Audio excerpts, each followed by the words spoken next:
Does anyone else appreciate this crazy opening to Battlefield 4's campaign? Oh, man. I don't want to die to this song. Back in your conscious. Get back in the game, man. Stay with me. Good punch. Sergeant. Irish, the worst thing we can do in a situation like this is panic. For the wolf to survive, it's got to chew off its own leg. Fire! Negative, don't do it! Now, Wrecker, shoot out the window. That's an order! Don't you do it, Wrecker! Shoot out the window, you all die! Get out of it, get out of it!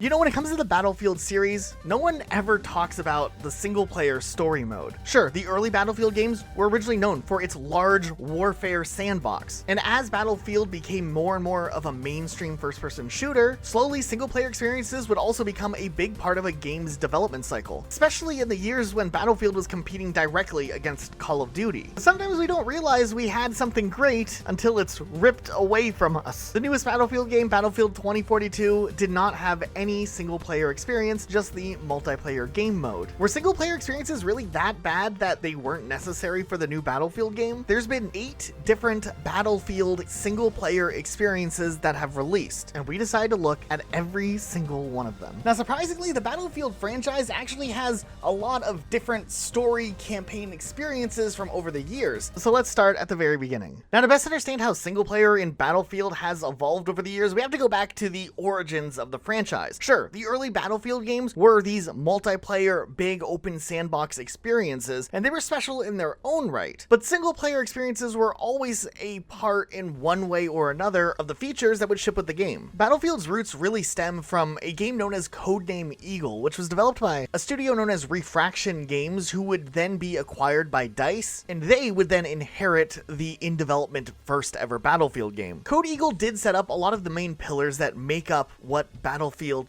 would become known for. It was a first-person shooter game with a big open map where battles can take place on land, on water, or in the air. Codename Eagle's premise alone with its story was actually really wild. This game takes place in an alternate World War I timeline. This game does actually have a single player story mode where players take on a secret agent named Red, who is a part of a resistance group trying to stop the aggressive expansion of the Russian Empire. But here's the interesting thing about Red. When he was younger, he actually was known as Prince Alexander, and he just had like memory loss. And it turns out he survived a coup d'etat attempt where, in a grab for power, a general known as General Popov sends assassins to kill the then Tsar along with the rest of the royal family, and General Popov presents an impersonator named Oleg in place of Prince Alexander, who, unbeknownst to General Popov, ended up surviving and escaping the assassination attempt with his sister Anastasia. So I mean, like, obviously Red doesn't remember any of this because he was so young and he doesn't have any contact with his sister, but he is willing to fight as a part of this resistance. As a part of the resistance, Red does a lot of interesting little quests and missions to try to, you know, stop the bad guys. There's like this whole plan to like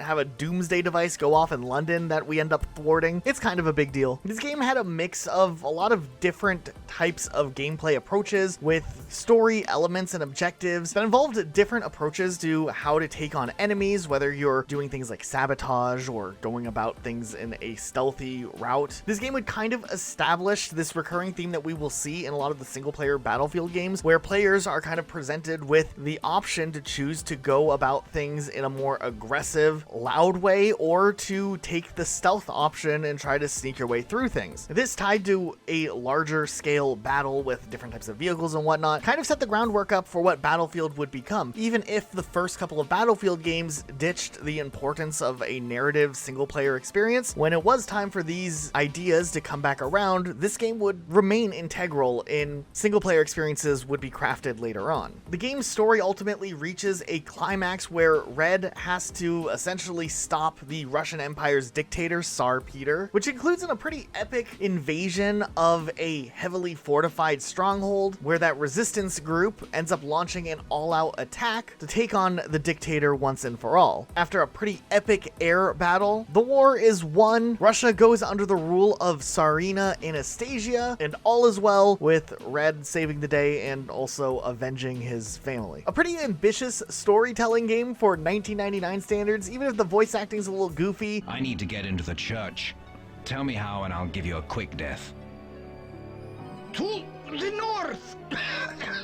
An officer has it! The cutscenes, especially the ones that are like pre-rendered, are I don't know what I'm looking at. Okay, so I think we can put an end cap there on Codename Eagle. And as we go into the Battlefield series, the early games obviously didn't have a single player story. Instead, they were multiplayer focused, but the first game, Battlefield 1942, was based on a lot of real battles and wars that did historically occur. This time around, the game series ditched the alternate history timeline and just decided to embrace World War II head on. And this game clearly established much of what Battlefield would end up becoming. 1942 was a really big deal, and besides just the game itself, it had a ton of community support and fan-made projects that would end up making Battlefield even more relevant than how the game released in its core format. There were mods like Battlefield 1918, which were set during World War I. There was another mod called Desert Combat that was made by a small team of developers, and this was essentially an overhaul mod to Battlefield 1942, which brought in modern combat to Battlefield. And this one would end up becoming so popular that DICE ended up purchasing the team that made the mod, known as Trauma Studios, and the mod would end up becoming the groundwork for essentially what would become Battlefield 2, which would take on the modern setting. While Battlefield 2 was in development, DICE had another studio, DICE Canada, working on a spin-off title known as Battlefield Vietnam, which essentially was an official Battlefield standalone mod that took place during Vietnam instead. It made some improvements from the original 1942 title and would pave the way for the next full Battlefield game, Battlefield 2. Now, you'll find a lot of people online point to Battlefield 2 as the first Battlefield game with a single player experience, which partially is true, but also partially is kind of incorrect. Battlefield 2 did have a single player mode that essentially let you play on multiplayer maps alone, playing against bots, and you can progress through a variety of levels by playing here. But it's not really the true to form single player experience that you think of when you think of single player Battlefield games. But this game was huge for DICE, and it showed that the modern setting definitely could also work for a Battlefield game to be successful. And in a way, while this game existed, it also brought more attention to Battlefield 1942 and Battlefield Vietnam and all of those mods that were coming out regularly for Battlefield games. And all of a sudden, players could really choose between a ton of different eras to experience warfare in this big open world environment.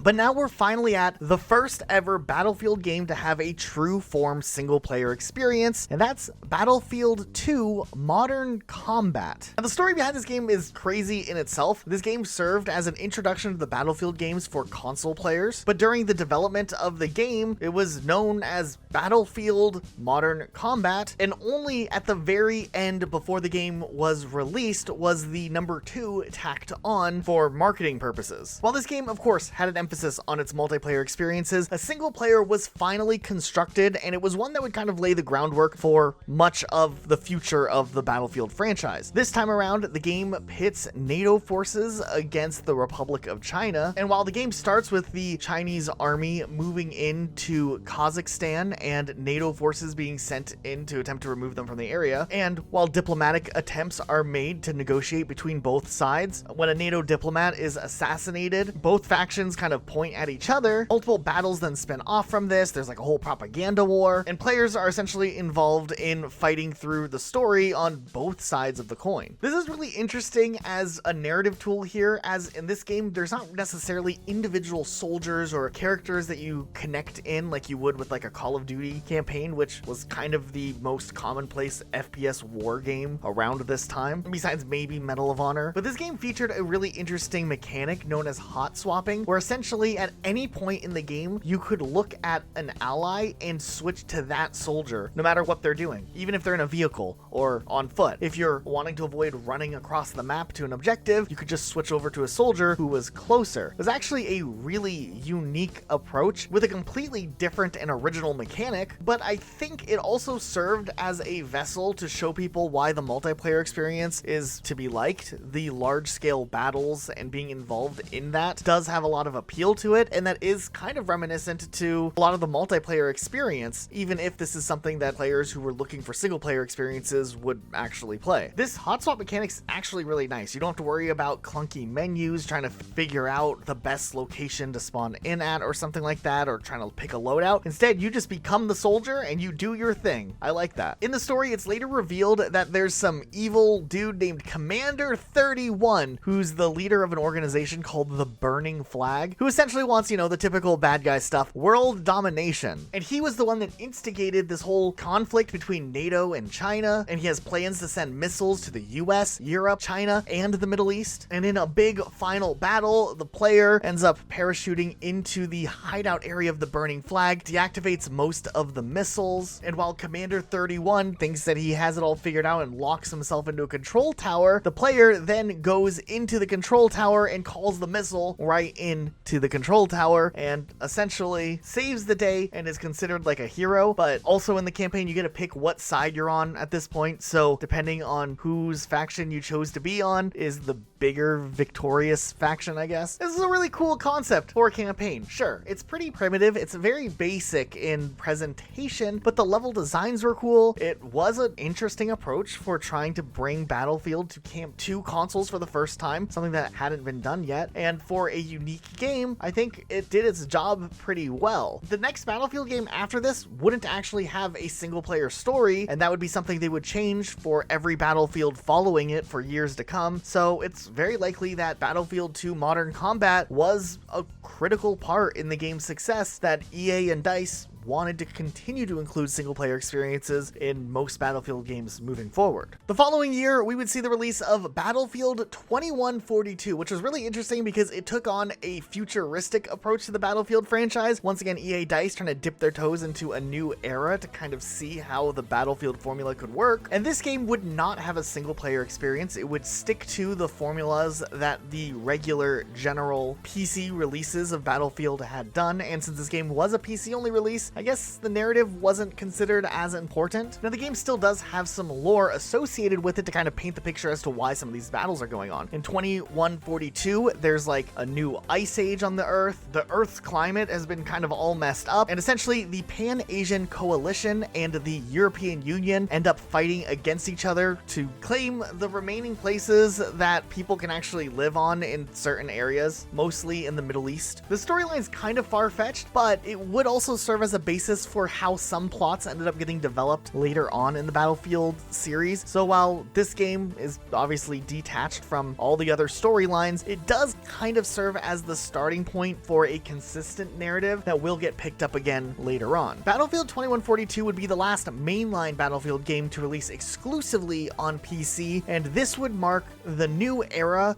of more modern Battlefield games that would come with a multiplayer experience and a higher budget single player narrative experience that was to compete with the likes of Call of Duty, Medal of Honor, and Brothers in Arms, for example. This game would be one of the biggest overhauls in Battlefield history, with the rise of the first ever Battlefield Bad Company. I belong to bad company.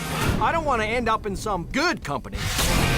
Battlefield Bad Company 1 was absolute insane from what Battlefield had been doing for previous years. This time around, Battlefield was leaning hard into the narrative storytelling aspect as the main selling point of the game. Matter of fact, I remember watching these commercials on television back around the time that Battlefield 1 was set up to release, as EA was trying to leverage this game as a very entertaining, borderline comedic experience that is also tied with guns and explosions, because what else could you want in a game? I mean, they had a solid game that they were working with here as far as storytelling was concerned, so why not lean into it? And for the first time in Battlefield history, we actually had a cast of characters that we could appreciate. The game kind of puts you in a position where the players are asked, like, hey, if you're in a position where you either have to go to jail or join Bad Company, what do? You play as Private Preston Marlowe, and we're kind of squatted up with three other main characters. There's Sergeant Samuel Redford. He just goes by Sarge, and he's apparently in bad company just because he wants to retire with a full pension. He kind of serves as the straight man of the group. There's Private Terrence Sweetwater, the hacker man of the group. He's the tech expert. He's usually responsible for like communication equipment. This character oftentimes is used as like sort of a comic relief type character. He's sarcastic, he has this nerdy personality, and there's a lot of good banter between all the characters. We hit the weapons depot first. Once we have that area secured, we regroup and we move on to the fuel dump. Excuse me, Sarge, wouldn't it be easier to do it the other way around? Or we could split up into teams and take them both at the same time. Oh, yeah, that's interesting. Or I could shoot the two of you and do this thing along with Marlowe. Okay, we'll do it your way. You're the boss. And then there's the fan favorite character, Private George Haggard Jr. Haggard's essentially just the explosive expert, and he likes to blow things up. He's very passionate about blowing things up too. He might cause things to get worse than what you would want, but he's pretty loyal to the team, and he's a pretty likable character nonetheless. And finally, with Battlefield Bad Company, it was like Battlefield had a story game that actually had a cast of characters that were likable and you could kind of relate to and be invested in. Now, this game follows a narrative where the United States and the Russian Federation led coalition are kind of like battling it out in the Middle East. Early on in the story, we're kind of just put in a position to kind of get to know the cast of characters that we have here. We get to kind of see them banter, and it's a good time. Bravo 1 Charlie, this is Mike 1 Juliet, over. The dulcet tones of Miss July. Mike 1 Juliet, this is Bravo 1 Charlie, over. Mostly, a lot of the early missions are just kind of like encounters with different forces or mercenaries that will rapidly evolve into some sort of bigger issue. But a lot of things change when the squad discover these gold bars that belong to a group known as the Legionnaires. I mean, at first, these guys are hyped. They think that they're going to be rich. Haggard even goes AWOL to go after some gold, which then leads to this snowballing effect of a ton of missions to try to pursue some treasure. Essentially, by this dude, like, inadvertently going after that gold and the rest of the squad moving in with him, this whole conflict that's taking place in a neutral country essentially gets invaded by one single US soldier, which causes just this entire avalanche of things to follow. This later involves like the entire country of Kurdistan. Yeah, it's like a made-up country name. I don't know what they're coming up with to get involved in this war here. And later on, Bad Company even gets informed that their entire squad has had ties cut between them and the US. Like, the US Army wants nothing to do with these guys. They're not even acknowledging their existence anymore, pretty much. Unless they can, you know, get some useful intel or something for them. It turns out that this mysterious group known as the Legionnaire is also after this gold, obviously. And while Bad Company is just side questing, you know, trying to get their hands on some awesome gold, it turns out that they accidentally or inadvertently uncover this huge conspiracy involving the Russian army and their plans to use advanced weaponry. And now Bad Company, of all the possible companies to be caught in the middle of this, are literally caught right in the middle of it. This just ends up becoming a bigger and bigger problem. For instance, our squad end up having to go head to head with the Legionnaire and navigate through like some crazy enemy territory. There's some intense battles. There's a lot at stake here and gold at stake here, but they do end up facing off against the Legionnaire and coming out on top. Surprisingly enough, after somehow managing to fight off against the Legionnaire, Bad Company ends up securing the gold right before they get apprehended by, you know, the US Army. And even though, you know, there was a little case of maybe insubordination, the group ends up getting praised for their bravery and the intelligence that they uncovered when they kind of got roped into this wild Russian conspiracy here, which kind of ends things in the story on a little bit of an ambiguous note, but optimistic. It does feel like things are going to end well for these characters, but I don't know. It does acknowledge that they, you know, kind of did some major rule breaking by going completely AWOL and just, like I said, side quested their way to their inevitable success, I guess? Maybe that's the best way to put it. But hey, at the end of it all, it seems like they still have some plans to try to spend some of the gold in one way or another. Truckosaurus Rex, here I come. Grad school, here I come. Woo! Let's go fishing!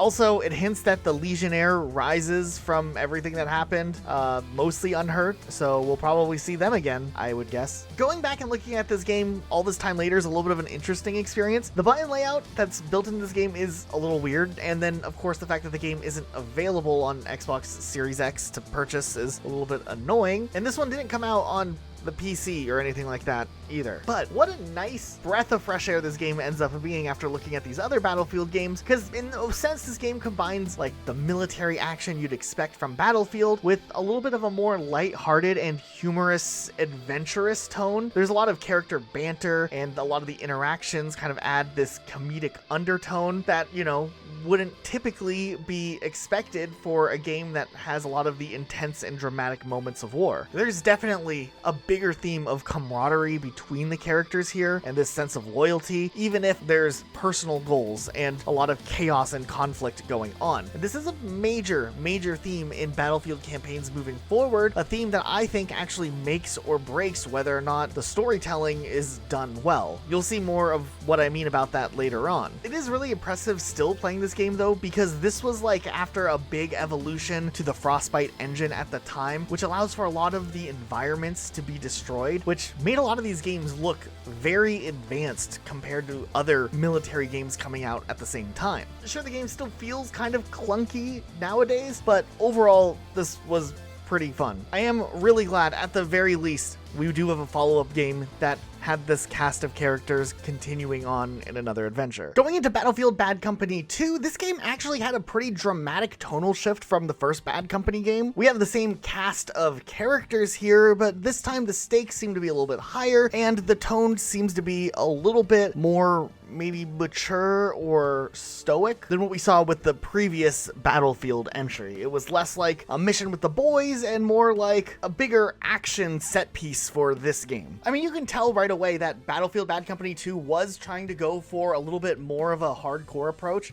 I mean, the box art difference between Bad Company 1 and Bad Company 2, you can already tell the difference here. No more smiley face grenade, we're talking gritty warfare. Interestingly enough though, Bad Company 2 pays a little bit of an homage to its origins with a prologue level that takes place directly during World War II. Essentially, a group of commandos are sent to extract a Japanese scientist who has information about a powerful secret weapon. In a big twist though, the mission goes badly. They get to witness the devastating explosion caused by the weapon. We then see a pretty big fast forward to the modern day where the story takes place in, and we're reintroduced to our cast of characters. All 4 characters from Bad Company 1 return once again, and this time around in this game, there are a few extra characters introduced that play a pretty big role in the plotline here. Bad Company is put on a counterintelligence mission where they have to go into Russia and try to secure a high-value individual alongside some sort of device that's related to the black box weapon that was shown off in the prologue, likely. At this point in time, it seems like the main characters all think that they're pretty much done with Bad Company and that this mission will be their final mission before they can graduate out of Bad Company if they want to. But instead, after they narrowly escape with the black weapon device, it turns out that they get assigned to one more mission where the squad then gets sent to Bolivia. They have to find someone named Agent Aguirre, who is one of the newer characters introduced to the story here, alongside a pilot character named Flynn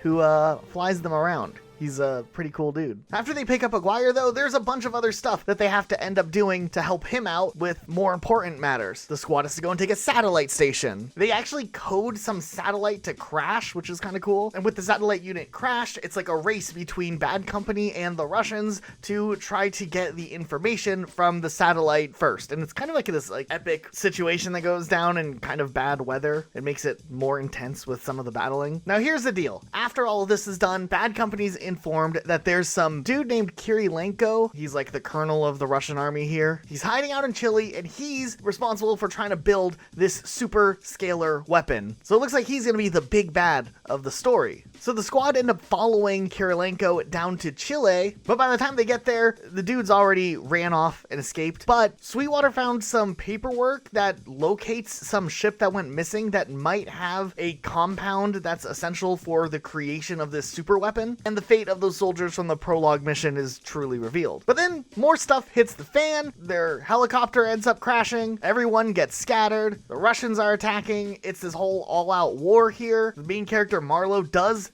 get that compound that's necessary that the bad guys are trying to get, so that's good. But then in a big twist of fate, it turns out that Aguirre isn't really that good of a guy. He actually double-crossed the Bad Company and allied with Kirilenko because it turns out his dad was one of those soldiers the soldier you played as in the prologue mission, who was killed by this powerful weapon, and Aguirre, thinking that the US sent all these soldiers just to die, wants revenge against the US all these years later. So now the bad guys have the stuff they need for their weapon, and in a weird twist of fate, Kirilenko ends up betraying Aguirre anyways, so all his double crossing was really for nothing. While it looks like the entire squad is about to get wrecked, in the last minute, Flynn intervenes and saves the squad, sacrificing his own life while his helicopter ends up getting shot down by an RPG. The squad kind of has to just like pick themselves up after all of that and continue to pursue Kirilenko before he can use this super powerful device. This then involves this massive battle in Venezuela, and to everyone's fear, this super weapon ends up detonating, which knocks out a huge portion of the US forces there. With Bad Company being the only squad that was out of range of the blast, they end up having to push through the blast zone to try to stop Kirilenko from escaping once again. They see that he's in an airplane about to take off, and they decide that they're going to go ahead and try to hijack the plane. From there, the story reaches a pretty intense conclusion where Bad Company is fighting their way through an airplane. It turns out Kirilenko is inside of the scalar weapon itself, and it's like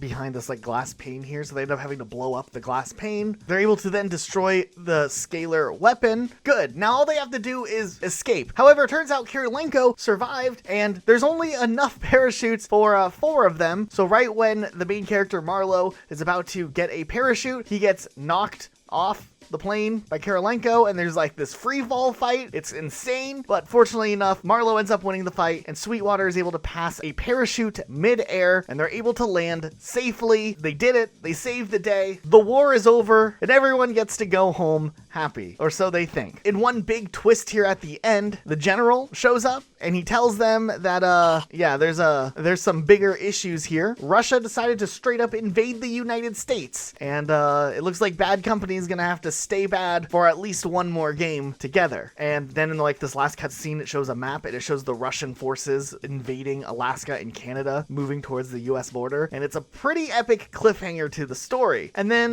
from there, another Bad Company game never would come out. So we're still waiting all these years later to find out what happens in that story. Bad Company 3 doesn't exist yet. Maybe it will come out at one point. Overall, Bad Company 2 was a pretty good story. I think they did a really good job at keeping the game rooted more in a little bit of a realistic setting. It was an interesting follow-up. I felt like we didn't get as much character development as maybe I would have liked, but they also assumed that you maybe played Battlefield Bad Company 1, so you knew like what these characters were like. I have to say the gameplay was a little bit better here. It seems like the controls have been tightened up quite a bit since the first Bad Company game, so it doesn't necessarily feel as clunky as before. They still have the really cool destruction physics, and I felt like a lot of the campaign levels were way more curated than just like a big open area that you're supposed to just like go and interact with. Still, you could kind of tell that the game lacks some of the polish that would have really pushed this game over into like the masterpiece reputation, but nonetheless, it still had feelings of like the lightheartedness and overall presentation that was solid across the board. So ultimately, Bad Company 2 was a really good game, and probably still one of my favorite stories in the Battlefield franchise, though I will say that I played Bad Company 2 way back in the day when this game came out, and then that would be the last Battlefield campaign I played back when the game released. And that goes the same way for Luke here. We kind of fell off Battlefield, I guess, after Bad Company 2. We definitely played the multiplayers individually, but we never really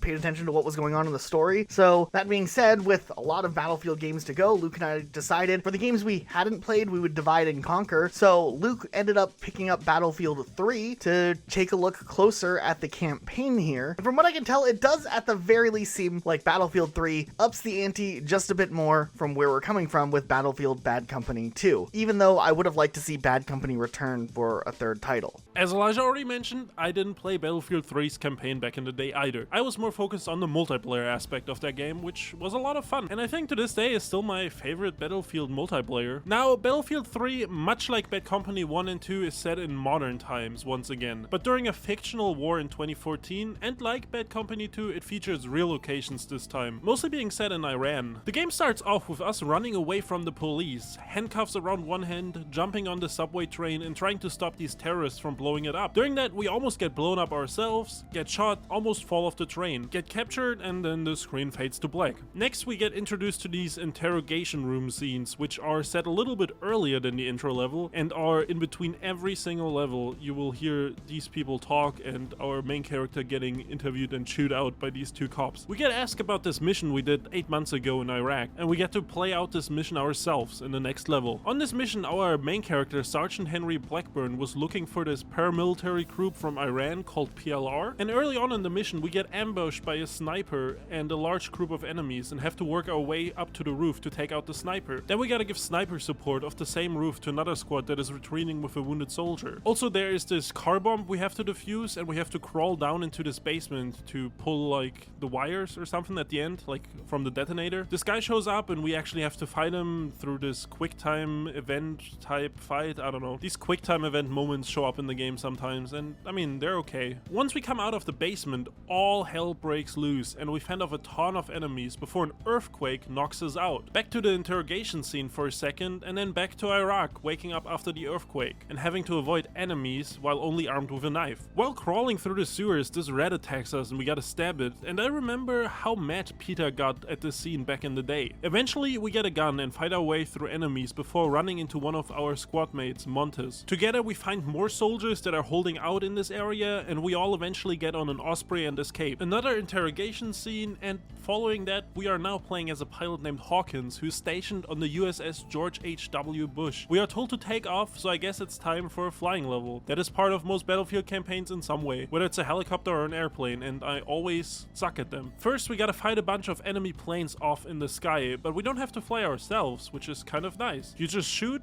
and I appreciate that a lot, cause I suck at this once again. After that, there's this AC-130 type section, and I softlocked towards the end and had to reload the last checkpoint. But overall, this was a pretty fun section, and I like this style a lot better than the self-flying levels from other Battlefield games, but more on that later. These interrogation scenes are getting more and more intense, and they are trying the old good cop bad cop strategy on our character. Next level, we are back to playing as Sergeant Blackburn, storming Iran's capital, and the level starts off with a lot of running across this long field and then clearing all these buildings. Plus, you also run up this long way to get onto a bridge after an ambush, and I think this level has an interesting setting with storming this big modern day city. I feel like usually games shorten this experience and we never get to see it in a longer sequence like this in Call of Duty or other similar games from around the time. Eventually you have to flee from a tank and barely make it out, and I have to say they do a good job with the interactions with our squad, and you kind of start remembering them and kind of seeing what their personalities are like. After running some more, we storm this big bank building and do some insane climbing, but after clearing a few floors, we sandwich the rest of the enemies and take control of the building. It seems like we get sent on this side mission to retrieve evidence of ties to this PLR leader named al-Bashir, and we have to go to the basement of the building. There's a few enemies protecting something in this vault, and we eventually find evidence of planned terror attacks on New York and Paris, and open this case where we find a nuke, and we have to evacuate the nuke as quickly as possible, but the case did also have 2 more spots for nukes that were missing. Back to the interrogation scene, we get questions about this ex-Spetsnaz guy, and I think we know this guy, and I think they think we are in cahoots with this guy, but our character reveals that he was supposed to stop a terror attack in Paris. And the next level actually puts us into the guy's POV, and we get to see what happened in Paris. The level starts off with us driving through Paris in a car on our way to the Paris Stock Exchange during a gas attack, which they suspect is just a diversion attack, but we stop it and then find the guy who has the nuke, and we start chasing him down. During all that, we get into a firefight with a ton of soldiers and even police, before one of our comrades gets caught in an explosion and gets impaled, and we have to leave him behind. Eventually, we chase down the guy with the nuke and throw him under a train, only to find out that his case was empty and the nuke is somewhere else, before this bright light appears and we get knocked out by a nuke explosion. I have to say, this level and the level before were really good levels. Just good storytelling, and I'm starting to get hooked on the story, and I'm starting to kind of put pieces together of what's happening in the story. In the next interrogation scene, we learn that they think the Russian guy set off the nuke, so it makes sense why they are interrogating us, because we have connections to this guy, but we tell them that he was trying to stop it, and it was really the PLR, and there's another attack like this that needs to be stopped here in New York. But first, we go to a level where we learn about how Sergeant Blackburn was extracted from the earlier level after they found out about the nuke. We get to play as the tank operator Miller, and at the beginning there's a few tank battles, you know, standard Battlefield stuff, before we gotta get out of the tank and help this ground troop set off something that will clear the minefield ahead. At this point, we are getting close to the city where Sergeant Blackburn is held up, and we get to play in a tank turret now, but one of our tanks gets hit by a kamikaze car and we have to fend off multiple of those. Next level, we are deeper in the city, still as Miller in the tank and still trying to get to Sergeant Blackburn. The rest of our tanks get blown up and we floor through this building before our own tank breaks down, but we do just barely make it to the bank building where Sergeant Blackburn is with the nuke, and we help him evacuate before we get overrun and captured by the PLR. Next is the scene of Miller, who we just played as for the last 2 levels, being executed on camera by the PLR and this guy called Solomon. The interrogation scene still doesn't go too well, they still don't really believe us, so I don't know, we just gotta keep telling more stories. Following that, we get to the sniper mission at night where we play as Sergeant Blackburn once again. We start off on this building and we give a ground troop some cover fire, then we sneak through the streets past all these enemies before we get another short sniper section and having to run away from enemies escaping into the sewers. Eventually we get to this building where Miller's murder was filmed and we find his son's toy that he had at the beginning of the tank mission, which marks this emotional moment in the campaign. To advance further, we have to push through this mall to get to the target area, and I found a little Frostbite 2 Easter egg on a shelf at this computer store. Later we get to this Overwatch position to give more cover fire while the ground squad clears out this apartment building to look for one of the main leaders of the PLR, Al-Bashir. He does try to make a run for it, but we eventually capture him after making his escape car crash and have to secure him because we need him alive and he's not in a good state. We post up in the mall that we crossed through earlier and call for evac and have to fight until they arrive. I mean, it's kind of funny. I think the guy's supposed to be still alive, but he's like laying face down, and on the mic they're screaming, "Do not let him die!" We do get him on an Osprey though, and we start flying off. And Al-Bashir starts spilling all the beans in his dying breaths about Solomon's plans because he feels betrayed by the guy. Based off the information on Al-Bashir's phone, we get sent to northern Iran to this compound where a known arms dealer is located, and we hope to find the nukes or at least get more information on them. On the way there, we get ambushed and realize these are Russians and they're trying to get their hands on the nukes as well before a ton of Russian soldiers start airdropping in. A lot of our soldiers kind of feel some reservations about fighting all these Russians since it seems like there's too many, but our commanding officer tells us to push on. Proceeding this little debate between our squad on what to do, we do start fighting in this valley/open field area for a long time. Then this fighter jet shows up and we have to evade it at all costs and take it out. Once we take it out, we realize that 2 of our squad members died in the attack, and our boy Montes blames the commanding officer for their deaths. In the interrogation scene, we get accused some more about turning against the US and helping the Russians, and we get to play as the Russian guy Dmitry from the Paris level again. We start off by jumping out of a plane and parachuting in, and it's kind of during the same time that the previous level happened, and we're trying to infiltrate the arms dealer's compound as well. We steal this car so we can drive up to the compound, and we manage to catch up to one of the arms dealer's convoys and join them unnoticed. This gives us the chance to finally get into the compound and move up to the villa, but not without heavy resistance. In pursuit of the arms dealer, we have to fight through this big mansion. It's like a villain's lair before capturing him right as he was about to flee, and he talks about how he doesn't have the nukes and all that we need is this lockbox in Geneva to get all the information on them or something. After that, we actually get to learn how the interaction between Dimitri and Sergeant Blackburn took place, and we arrive as Blackburn at the villa right after the level we just played. We meet Dimitri for the first time, and he's telling us all about Solomon's plans and how only him and me can stop that, and if we get politicians involved, they will be too slow to stop any of these attacks. The commanding officer shows up, and we actually are faced with the decision of shooting him to prevent him from arresting Dimitri, which you actually have to because you failed the mission otherwise. Going back to the interrogation scene, we just admitted to shooting our commanding officer, and they still don't believe us about the 3rd nuke. But hey, we finally get to find out how we get those handcuffs on from the beginning. We also learned that Solomon is like an informant for the Americans, and that's why they don't believe he's the mastermind behind the Paris attack. Last level starts off with us having to make our escape from the interrogation room and having to run to catch the train with the nuke on it. Once on the train, we get to replay the intro sequence, and I think it's actually kind of cool to do it again since it's been a while since I started the game, but I also feel like it's a full circle moment for the story. When we finally get to the scene where Solomon captures us, we actually escape and manage to blow up the train, which I think the explosives on this train were just another diversion, much like the Paris gas attack from earlier. Afterwards, we have to chase down Solomon and make sure we find the nuke before he can blow it up. Our boy Montes actually pulls up in a whip and a car chase through New York ensues. After crashing with Solomon's car, Solomon gets out and actually just murders Montes in cold blood. Just after he turns to us and pulls the trigger, but he realizes there's no bullet in his revolver, and that gives us a chance to kind of attack him. Actually, I failed a quick time event here the first time, and after he notices there's no bullet in the chamber, he just puts one in and then shoots suits you. I think it was kind of funny. Once we attack Solomon though, we handcuff ourselves to him and a major brawl with him ensues, and I got several questions. Like, why are all these people watching this happen? And also, why is Montes, who just died,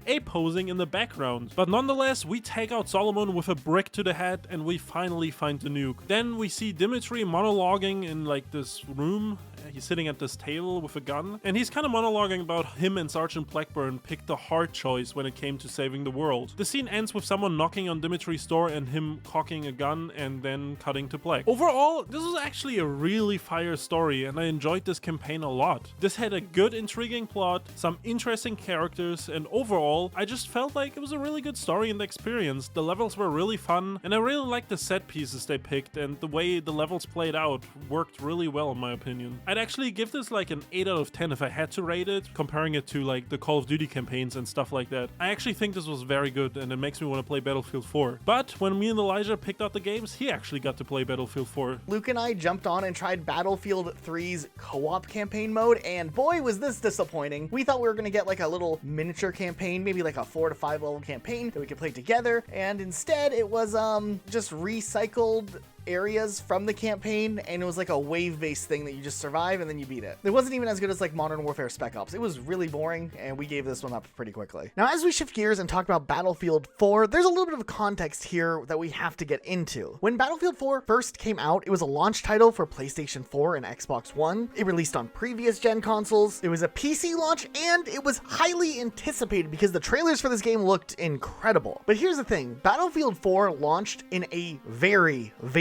not good state for 2013 standards. And nowadays, people look back at Battlefield 4 as one of the high points of the franchise history, but a lot of fans remember that this game was in a very rough state during the early months of the game. It was plagued with glitches, and it was very obvious that the game was kind of rushed out the door before the final polishing touches could be made. Battlefield 4 also completely did away with the co-op side campaign thing that they had in Battlefield 3, so besides the multiplayer, which is where most players would be spending their time, EA opted into doing a singular campaign narrative experience. So finally, going into this game 11 years later, I'll be honest, my expectations weren't all that high. And I'll be completely honest, this game didn't go the direction that I thought it would end up going. And for this specific video, I contemplated how I was even going to approach talking about this specific narrative, because it's so outside of the realm of what I expected that talking about it specifically is like something I kind of have to do in a different approach than how I would typically talk about a story like Call of Duty, for example. While Call of Duty games nowadays have a lot of just stuff going on, and you're just one of the soldiers moving through the pieces, and occasionally there'll be a story beat or a rival or a villain that takes form, and obviously the objectives are clear, Battlefield 4 does an interesting approach where the overall militaristic narrative take a back seat to the interpersonal connections and character growth that is often at the forefront of the story. While the game still has plot points and story elements that follow a formulaic military FPS shooter, this game actually ended up standing out on its own by constantly giving players insight to who the cast of characters are and what their personalities are, what they believe in. And later in the story, when a lot of the traits that are established are challenged, the stakes of the story naturally end up being heightened because now the player is emotionally invested in a lot of these characters. Before we get into like the level to level vibe, let's look at the small cast of ensemble characters that they used here, because knowing who the characters are is a big part of what makes this story unique. First off, we have Sergeant Dunn, the leader of the squad, who's been leading the squad for quite some time. He's kind of the glue in the early levels that keeps everyone together and focused on the mission, and he leads the rest of the squad, containing Wrecker, the character that you play as through the entire narrative of Battlefield 4. Then we have Kimball Graves, who goes by Irish. He's very outspoken. He'll voice his opinion at any given moment, even if it means going against the like chain of command and being disrespectful. But he's loyal to the squad, don't get the wrong idea. Then there's Clayton Pakowski. He goes by Pack, and he's the youngest member of the group. And like, there's multiple moments where you can tell he's just kind of like a kind and maybe the more naive soldier in the group. But even like Irish refers to him as like little bro on multiple occasions because, you know, he's the youngest and they're kind of like this cohesive group. And then later on, we get introduced to Huang Shuyi. She's a Chinese Secret Service agent. She also goes by Hannah and is a bit of a complex character, but we'll talk about her a little bit later. So let's get into this because Battlefield 4 potentially starts off in one of the most haunting introductions to a story as far as first-person shooter games are concerned that I've ever played. I mean, before you even know what's happening, you're hearing Total Eclipse of the Heart playing in the background, sung by Bonnie Tyler, so you know shit's about to go down. And when your character comes to, you realize the situation you're in is absolutely foobar here. You're in a car sinking underwater and like everyone's freaking out trying to figure out what's going on. And the first word spoken in the game is this. It's Pac saying, "Oh man, I don't want to die to this song." All right, so what's the situation like? We're underwater inside of a car sinking, and Sergeant Dunn, our leader, is pinned down in the back seat in the worst position out of everyone in the group, yet he's the calmest and he's ordering everybody to stay calm.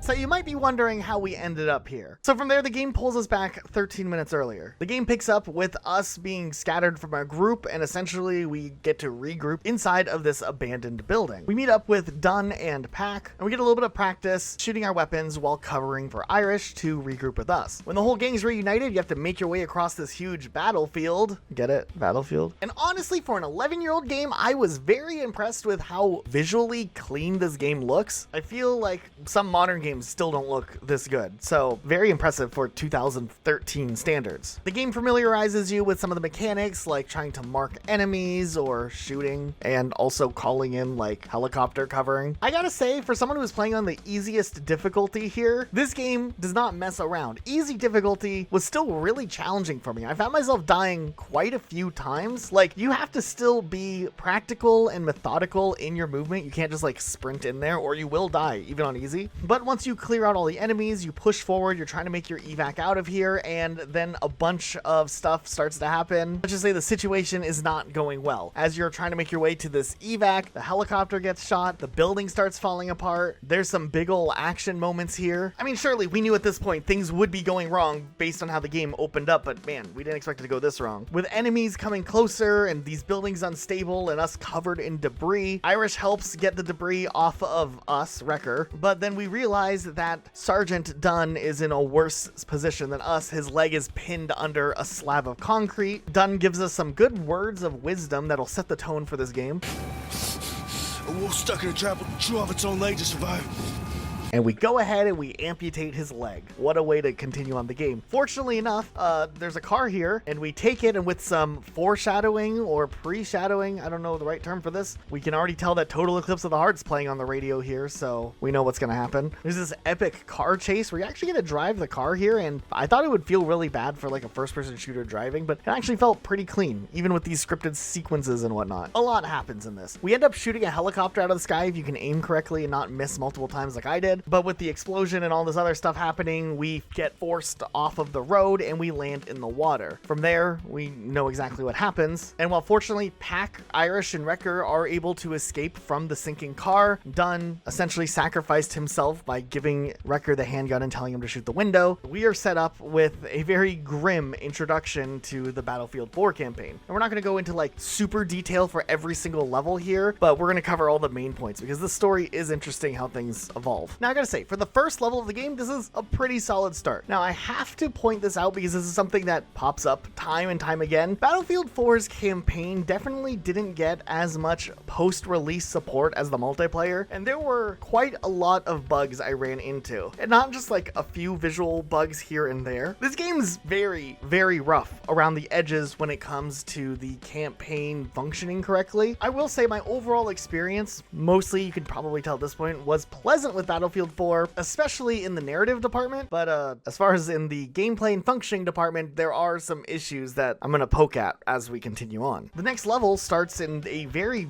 visually beautiful Shanghai, even with the storm and all of that, and while we're in the back of a car, I have a civilian just clip through the car as we're driving through. Okay. Stakes are pretty high still at this point, though. We gotta go and sneak our way into a hotel, and we were reminded very heavily at the beginning of this level, we're not supposed to use our weapons. Like, this is like a non-violence zone. So we got to do the best we can so we don't like cause like an international conflict, but we're trying to like secure some VIP. Nonetheless, we sneak into the hotel, we make our way to the elevator, and I actually was really surprised that there's some dialogue between Pac and Irish here, where Pac asks Irish if he had called Sergeant Dunn's wife to talk to her since his death, and Irish talks about how he hadn't yet because he just doesn't even know what to say. You really need to call Dunn's wife.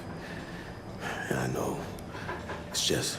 It's interesting how these characters are kind of painted as real people with different personalities and internal battles that they're dealing with. I like this touch. We don't see this happen in like modern Call of Duty campaigns nowadays. Anyways, we're making our way up the elevator. We get off at the wrong floor. It's a mess. We get shot at. We shoot back. I'm pretty sure we just invaded China. We meet up with another commanding officer, Kovic, who has the VIP, and his wife, who is that character Hannah we talked about earlier. And while this dude's pretty injured, we have to make an escape, so we fight our way up to the rooftops. We get them on a helicopter, but then the VIP gets shot and he's still alive, but the helicopter takes off without us, so we have to make our own escape. Stuff's going crazy. We have to hide, make our way through buildings. There's other people trying to escape from this conflict that's happening here in China. It turns out that VIP we saved was a really big deal. Like, he was the voice of peace, and there's some crazy admiral guy trying to overthrow the country, so it's like a little civil war going on. We're just trying to like get out of there. There's civilians who are also trying to get out of there. We get some help along the way. There's a tank that we have to destroy,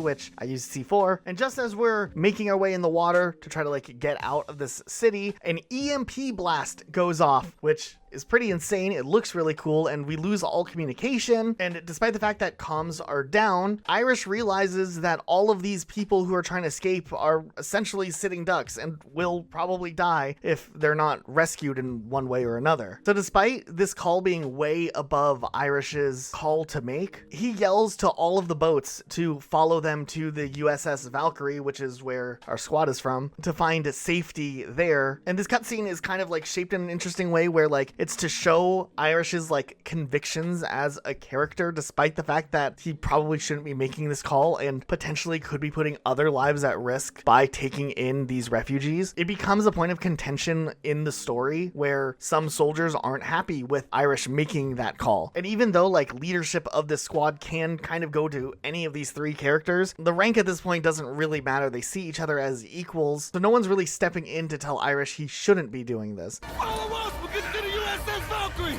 You mind, Irish? Am I right by back?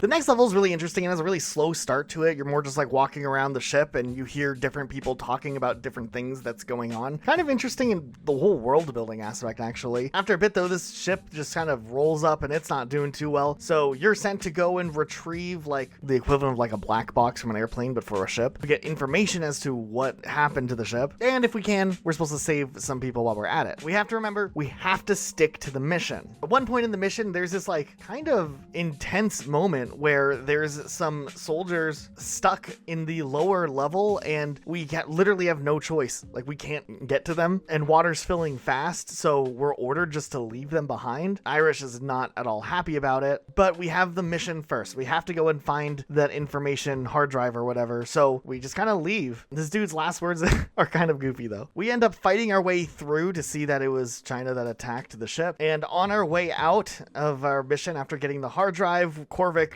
doesn't end up making it. Next we go on this like storm mission where we get to drive a tank for a bit, and it's kind of cool, though my game soft locked on this level, so I had to revert to last checkpoint. Hannah also joins us on this mission. There's like a big assault coming to Singapore and we have to like help out with air superiority and take out some SAM turrets or something like that. Things go pretty south when we're crossing this bridge though, and our character gets pinned behind this car. Like, just all this stuff starts to happen and it's actually really intense. It's a cool way to build up some more like action moments in a campaign that kind of has a very strong start, and then they kind of have to figure out where to go from there when they get into the more nitty-gritty narrative, political warfare type stuff. So we're going to have to find another way out of here now, and after making our way through some sewers, we decide we're going to use an enemy vehicle to try to get to an evac, but we end up getting hit by friendly fire, and just in the mess of everything, it looks like Pac ends up not surviving the explosion. To make matters worse, enemy combatants circle in on the group, and Hannah seemingly betrays the group by bringing in Irish and Wrecker as prisoners of war, throwing us into a prison. We wake up inside of the prison with another person named Dmitry Mayakovsky. He seems familiar. As it turns out, this was one of the other protagonist characters from Battlefield 3, except this time he has radiation poisoning as a result of what happened in Paris. Nonetheless, we have this cool like breakout sequence where we have to like sneak around and, you know, cause like a riot in the prison, feeling kind of Black Ops 1-esque. As we let out all the other prisoners, we find Irish, who's now freed as well. And just as we think we're finally making progress to finally getting out of here, we run into some more guards, and Hannah then shoots the guards, proving that she was actually loyal to us the whole time. And she explained that the entire time her real mission was to be the personal bodyguard to Jin Jae, that VIP we rescued earlier. So we all fight our way together out to the prison. We want to make our big grand escape. A lot of stuff is going on. It was at this point where I noticed that some of the gameplay is a little frustrating here when there's a lot of enemies, even on easier difficulties. It seems like allies don't actually help in this game. In games like Call of Duty, you have like your other soldier allies who will occasionally kill an enemy or two. But in this game, I definitely watched my own teammates shoot and hit multiple targets multiple times, and they don't die. And a lot of the times the game won't progress until you kill all of the combatants in the area, meaning that you painstakingly sometimes have to run around doing like a scavenger hunt looking for whatever enemy AI is glitched behind a rock for whatever reason and find them if you want the level to progress. It'd be really annoying, especially when you're at the location you're supposed to be to progress and the game doesn't want to continue on. It was also around this time I noticed another nitpick where enemies would definitely spawn in front and behind me based on how the map or scripting of the level would be, and that's really annoying. When you cleared an area, you move up and enemies spawn both in front of you and behind you, and since your teammates won't just naturally kill enemies, you have to run backwards to kill the enemies behind you before you can progress forward, when in other games, if someone randomly comes up behind you like a straggler, usually you can rely on your teammates to have your back. Nonetheless, after clearing all of this, we decide to go inside of this death box here. I don't know who thought this was a good idea, which inevitably gets shot down, and Dima, that guy who helped us escape, ends up dying, and nobody really cares. I mean, we mentioned that at least the character died free, but like, why go through all the effort of bringing this character back just to kill him off in such an unheroic way? The three characters continue on, and they have to make their way to other US forces. During this whole time, Irish has been bickering with Hannah for a while. He does not like her. He never liked her from the beginning. He really doesn't like her now. They argue, but then Hannah opens up a little bit about her past and her motives and stuff, and I think Irish kind of lays off a little bit. We then find some other US Marines. They give us directions to where we can find their major, who ends up being Major Greenland, who's like the most unprofessional leader in maybe the entire military. What is going on here? She tells us that if we can stop Chinese-Russian forces by destroying a dam, she'll get us a ride back to our ship, the Valkyrie. So then we go to this whole dam level where we have to run and take out a bunch of enemies. I was stuck here for a long time because my allies would not progress because there was an enemy who fell out of bounds and was still alive and I couldn't kill him. Eventually I found a way over the wall and I was able to continue on, and eventually the level just continued, but it was really annoying running around trying to figure out where this enemy was. At this point, blowing up the dam's interesting. It really seems like we weren't prepared for the dam to cause as much damage as it did. And we have one of these moments that I like to call maybe like a Fast and Furious moment, where maybe the game's starting to push its luck with its realism that's been grounded in. They had quite a few Fast and Furious moments, and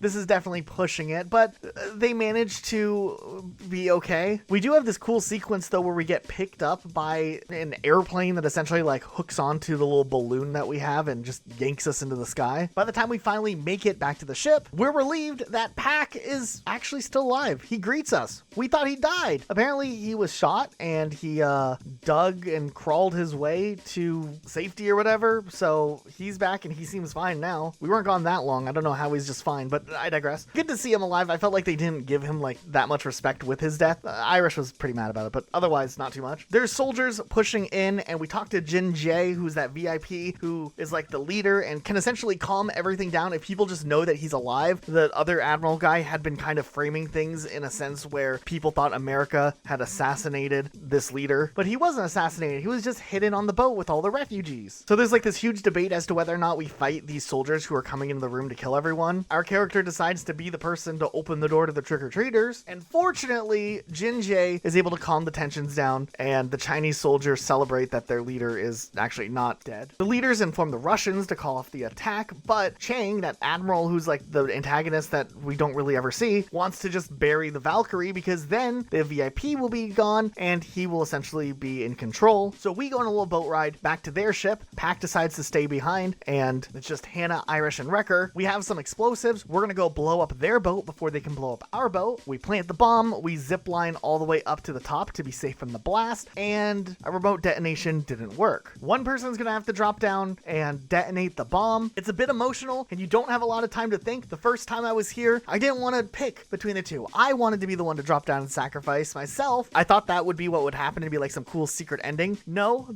our ship just explodes and we lose, and that's the end of the game. It doesn't really matter which person you choose. It's insinuated that they sacrifice themselves to save all of the people and refugees on the ship. But there is also a hint at the very end that maybe the person that did drop down and triggered the detonation manually could have survived as well. It's very ambiguous, but man, what a game here. Battlefield 4's campaign was actually really surprising. I thoroughly enjoyed it for the most part. Other than the gameplay being kind of annoying and strangely difficult for me just trying to play on easy difficulty, like I'm just trying to get through the story and experience it, I did have a lot of fun. I think the best part of the game was definitely the narrative direction, and it felt very rewarding beating a level and then getting a little bit of story and something a little slower pace to move things along. I think the introduction to the game was definitely much stronger. The first two levels were really, really cool, and the later parts of the game were a little slower, but they still had a lot of high-stake moments that kept things unique. The glitches, though, I don't even know. I really do wish they went back and polished up the campaign in the same way that the multiplayer did, because I do feel like a lot of people would look back at this campaign fondly. I'm actually really impressed. I think it's very rare nowadays for us to get a military first-person shooter campaign that is different, but also like very narratively heavy and more of like a moral and emotional capacity. Like Modern Warfare 3, you know, we're not getting too much when it comes to like narrative depth. They mostly kill characters off for shock value, but we never really get to see what makes a lot of these characters tick like we used to see in maybe even some of the older Call of Duty games when they were more limited in what they could do with storytelling and just had to use things like dialogue. We maybe got a little glimpse of it in Modern Warfare 2019, but I feel like more recently they kind of abandoned that. And this essentially being the last true to form Battlefield campaign that's like one narrative that goes across multiple missions. It's really a shame that the new Battlefield release didn't have a narrative. We'll talk about it in a little bit, but since Battlefield 2042 did not have a campaign, they decided to reuse some characters from Battlefield 4's campaign in the form of like a cinematic short film that's like a 9-minute cutscene that I guess sets up a little story, and it's weird. It's really, really weird, and we'll talk about it when we get to that game. But yeah, after Battlefield 4, this would wrap it up for like the main Battlefield campaigns. We would get Battlefield Hardline, which we'll talk about next, which is a spin-off of the main like militaristic games, and then we had like smaller campaign episodes for Battlefield 1 and 5, which we also look at. That being said, Battlefield 4 overall was probably a highlight of the Battlefield campaign saga. I actually enjoyed it quite a bit, flaws and all. I probably would give this game like an 8 out of 10 just on the single player alone. Yeah, I thought it was definitely worth the time. It wasn't too long, but it was long enough to feel like its own experience, and I appreciated that. That being said, Battlefield Hardline has a very bad reputation. It is often looked at as one of the worst Battlefield games of all time. And we're not going to dig into the multiplayer and why people didn't like the multiplayer. So let's see if the single player at least had something redeeming about it. Who knows? Maybe Battlefield Hardline's multiplayer was bad and the game's always looked down upon, but maybe it had a really golden single player, but since nobody paid attention to what Battlefield was doing in single player, no one talks about it. I don't know. We'll take a look. So with Battlefield 4 behind us, we're looking at Battlefield Hardline. And I still am kind of conflicted with how I feel about this game, because on one end, I know the game had a pretty bad reputation for it being a spin-off and this cops and robbers type multiplayer that didn't really resonate all that well with fans, but at the same time, the single player experiences are often excluded from criticisms whenever people talk about Battlefield. So I did go into Battlefield Hardline kind of neutral, a little bit optimistic maybe, because I know that this is the game right after Battlefield 4, which I actually thought was really good. good. This game took on a very different approach. This time it was framed more like a television series, and it follows this guy, Nick Mendoza, who is a police detective in the Vice Squad of the Miami Police Department. This is obviously a very big shift from the usual like soldier we're used to playing as in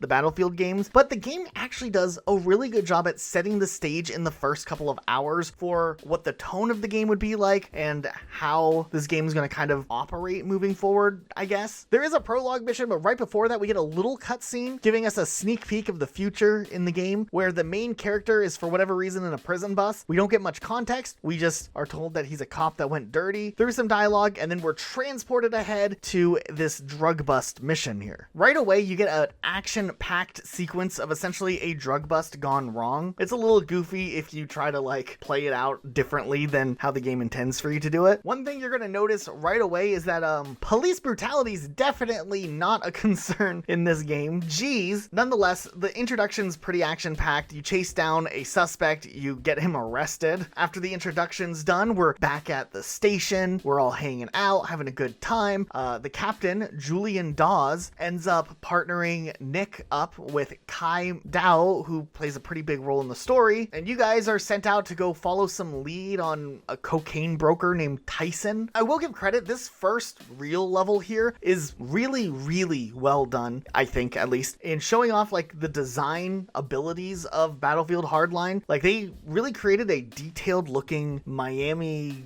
back streets area. It feels at times like you're actually playing an open world game, even though obviously these are linear levels, but the attention to detail was really good. Still very surprising for a 2015 game. Nonetheless, we get to do some stealth things. We get a cool little phone scanner. We can throw coins and stuff, and later we even learn how to arrest people, which is crazy. We just like throw them in cuffs and then leave them behind. We end up finding someone who somehow knows the Tyson guy we're looking for. His name is Tap, and we get him to wear a wire so that we can find Tyson. And while we're trying to get all this stuff down, a group of armed men come and they just like start taking over. But of course things start to go south really quickly and a big firefight ensues, and Kai ends up getting shot in the shoulder, maybe piercing an artery, and we're sitting there in this intense battle while more and more enemies swarm, where we're trying to stop our partner from bleeding out while also holding off the enemies. This is crazy. Also really cool. I thought for sure Kai was a goner and it was gonna be like a big emotional crutch for the character, but no, Kai actually pulls through surprisingly. We get a little bit of a time jump and then we get some exposition that there's a big bad guy named Remy Neltz, and he's like behind the biggest operation of them all. But there's some guy named Leo who wants to make a deal with the police captain for protection in return for information about Remy Neltz. However, when police captain Dawes sends Kai and Nick as like a proxy, Leo is not impressed, so he doesn't want to give up the information. This causes like a huge thing to go down where they're like all fighting over the stuff. But then Neltz's men show up who know what's going on somehow, and they start firing on Leo and our detectives. At this point, I don't even know who's good and bad anymore, but I'm just going along for the ride. You fight your way through this hotel. You're chasing after Leo, the person you're supposed to be protecting. For a minute, you get split up from Kai, and when you regroup with Kai, she's in the room with Leo, just protecting him, I guess. But more of Neltz's men are on the way, and now we're supposed to protect this guy who's injured. So now we have to make an escape. I had this weird glitch where Kai is not even carrying our injured Leo here. I don't know. It doesn't look like the glitches really got cleaned up too much from the previous Battlefield. There's a big car chase where you're trying to escape, and this one's really cool. Actually surprisingly fun. I think they did a really good job crafting this. Nonetheless, we finally get back to the station, or with the rest of the police, we get grouped up again, and the captain's like, yo, what happened to Leo? And our character does end up covering for his partner, which shows he's kind of trustworthy and loyal to his people. Nonetheless, we end up getting the information from Leo finally, revealing that Remy is hiding out at this like big aquatic area. We have to go do some intel though in the swamps first, and at one point we get attacked by an alligator. This is the one level I really thought was boring. I just like rode around in these swamps in a boat for a long time, and like you make some stops, you kill a couple of enemies, and then you go ride around in the boat some more. It was boring. Nothing important happens other than a lot of exposition with our character and Kai, but nothing that interesting. They're really not that fleshed out for how much they're actually yapping here. Nonetheless, we end up tracking down the big bad guy Neltz, and we chase him down into this like building, but then last second he throws this weird thing and he says that he made a deal with Stoddard, which is weird. Stoddard is the male partner we had at the very first level, and he kind of like just showed up occasionally at the police department and made some small talk. So I'm like, why is this guy relevant all of a sudden again?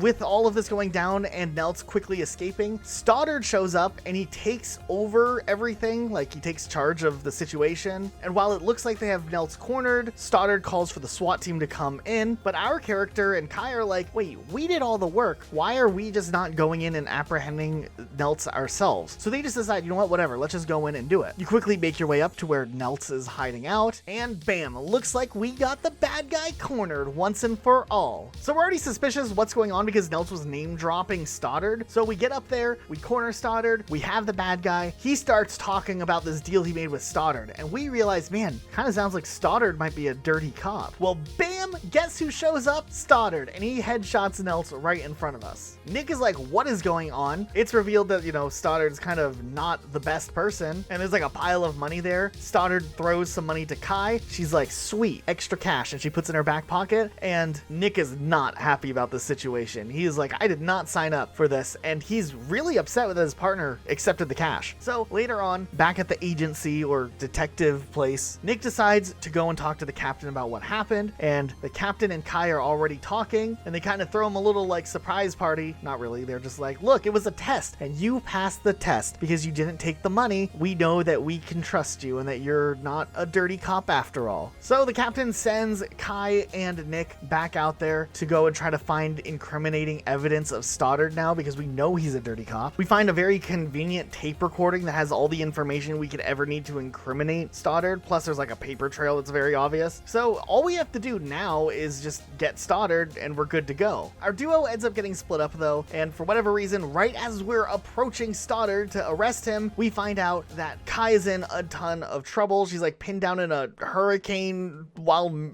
enemies are attacking. It's actually a really insane premise if you think about it, but I digress. She's in a mall, we have to go help her, so Stoddard agrees to help us go and save Kai, even though right after this is all done, we warn Stoddard here, he is going to be arrested once we save Kai. And he's like, okay, no big deal, whatever. We go, we rescue Kai, we make our way out of the hotel after killing all the enemies in the area, and the captain shows up, and we kind of have like this like 4-person standoff. Nick's like, all right, I'm ready to arrest Stoddard now. But then, as it turns out, Stoddard, the captain, and Kai all turn on Nick because that whole thing with the money earlier was in fact a test and he failed. He was supposed to accept the money so that they could trust him that he would do some things illegally and, you know, make money with them and not rat them out. They thought he was a good candidate because he didn't rat on Kai for beating up Leo earlier, but when he turned in the money, it showed the truth and they did this whole like fake out. So the captain smashes the recording and they had already set some money transfer up that's gonna end up at Nick's apartment.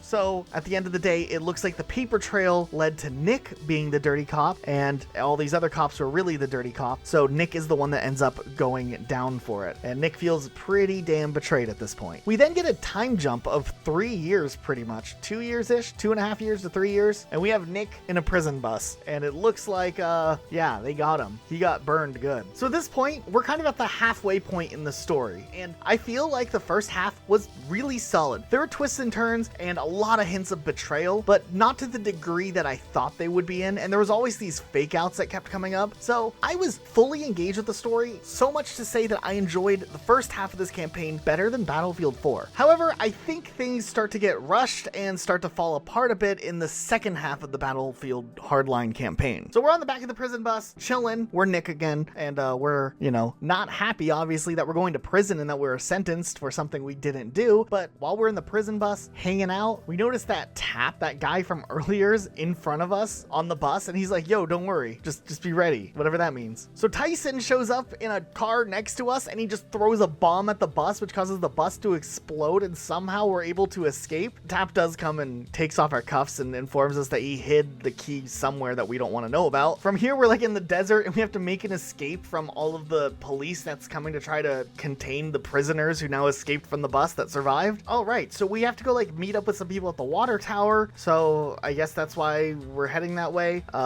Tap doesn't make it to the water tower. I don't even know what Tap's up to. Actually, now that I think about it, was I not paying attention? What did happen to Tap? Like, he helped us break out, and then he, like, runs off, and we don't see him again. I'm gonna have to look this up after we're done talking about this. Nonetheless, we find Tyson up by the water tower, and it turns out the mastermind behind our escape was Kai, our old partner who had backstabbed us and helped set us up to go to prison and all of that. Kai informs us that she got screwed over also and wants revenge, so she helped organize this whole thing that got Nick out. She never goes into detail as to why she got screwed over or how she got screwed over, and our character definitely isn't happy with Kai and doesn't want to trust her, but he doesn't really have a choice because, like, what's he gonna do, go back to prison? We're informed that in these 3 years that we've been, like, locked up in between waiting for trial and all that our old captain founded a private law enforcement company known as Preferred Outcomes, and he wants to, like, build up a private militaristic law enforcement company that people could hire for different types of, like, drug enforcement, but then they can also run, like, their underground drug operation. So they decide, you know what, let's go and steal all of the captain's money that he's now made with his company, because that'll get back at him. But before they can do that, they need to get a hacker man. So they go and they try to help this dude Boomer, who's, like, inside of a trunk because he's not very good at his job, I guess, but he's the hacker guy. So we go, we get his laptop, we get Boomer. He's actually kind of a fun character. He's a little bit of a comic relief character, but he seems competent and somewhat loyal. There's a couple of things that happen with some of the other little background characters. Like, there's some kingpin named Kang who has, like, a bunch of cocaine that the group tries to take because it's worth a lot of money, but then he gets hit by a train. It's a weird side arc. They also sneak into a meeting at some mansion where all of these criminals come together to talk about criminal things together. Also, Stoddard from earlier is one of the people there, speaking on behalf for the captain and his company. They do find a briefcase of money and decide to put a phone inside of the briefcase so they can track it later and figure out where all of Captain Dawes' money is kept, which is in some penthouse of his skyscraper in Miami. So they're like, okay, it'll probably be in a big safe, so we need something that can crack a safe. Boomer knows some people out in the desert that can maybe help him because his ex-girlfriend lives out there. So then they head out there, but it turns out the ex-girlfriend's dad is, like, not a fan of Boomer, and he wants to collect the bounty money because we are an escaped convict at this point. They keep us in, like, this makeshift prison, but we end up escaping it, and we take the safe cracker with us. It's kind of just like a little filler arc here. I think at this point, though, Stoddard and the captain are kind of suspicious of what's going on, and it turns out that they've been tracking Nick and friends for a minute, and Stoddard actually shows up and ambushes Nick, but Nick just, like, puts him down. No big deal. Yeah, this character they've been setting up for a minute just dies kind of unexpectedly like that, but okay. I think they were trying to, like, wrap things up quickly in the narrative at this point, and they didn't know what to do with Stoddard, so they just had this little thing happen. For whatever reason, Nick thinks it's a good idea to take a picture of Stoddard's dead body and sends it to the captain to let him know that we're coming. So anyways, Tyson, Nick, and Kai head up to the penthouse. No one's home, fortunately. They start opening up the safe, and then obviously Captain Dawes sent his men to the house because he knew they were coming because they literally sent a picture. They hold it off. It's fine. We open the safe, and Tyson goes in first. It turns out it's booby-trapped. It explodes. Tyson survives, but he is really, really hurt. It turns out all the money was also removed from the safe, so that's not fun. As they're making their escape from the apartment in one of the most chaotic escapes I've ever seen, like, what is going on here? They are flinging around on some ropes for a second. Nick gets a call from Dawes, and Dawes is like, yo, come to my nice little mansion out off the coast of Florida, and, like, we can talk about this one-on-one. So Nick decides he's gonna go and tells Kai to stay with Tyson. Kai acts like she cares about Nick now, but I mean, I don't believe it. She betrayed him 3 years ago and is only working with Nick because it's convenient, but they want us to think that, like, they're best friends again or whatever, but I don't know. I'm not buying it. My mother died when I was in prison, Kai. So Nick heads solo to this island. He sneaks past or kills the guards until he finally makes his way to Dawes. They talk about it. Dawes offers him a job. Nick just kills him. And then the game ends kind of abruptly with Nick finding where Dawes hid all of his laundered money and his fortune. And the game kind of leaves on a note questioning what Nick will now do with all this money. We don't really find out what happens to any of these other characters, even though we don't really care, to tell you the truth. But yeah, that's how it ended. So ultimately, Battlefield Hardline was a wild ride. I think gameplay wise, it was pretty fun. I felt like it had a good balance of stealth and open approach to how you could go about tackling objectives. There was a little bit of fluff, maybe a little bit too much fluff, especially in the second half of the campaign. And I don't really care for how the story worked out in the second half. I felt like the first half was setting up something so good, and the second half just being this over-the-top, unbelievable mission of revenge just didn't really resonate all that well. It didn't feel calculated like you would see in other stories of a prisoner escaping or something like that. It was just kind of like a quick bullet point list of things happening. I do think I had more fun with the gameplay here, and this time I was playing on easy difficulty again because Battlefield 4 was really hard, and I felt like easy difficulty was way easier. I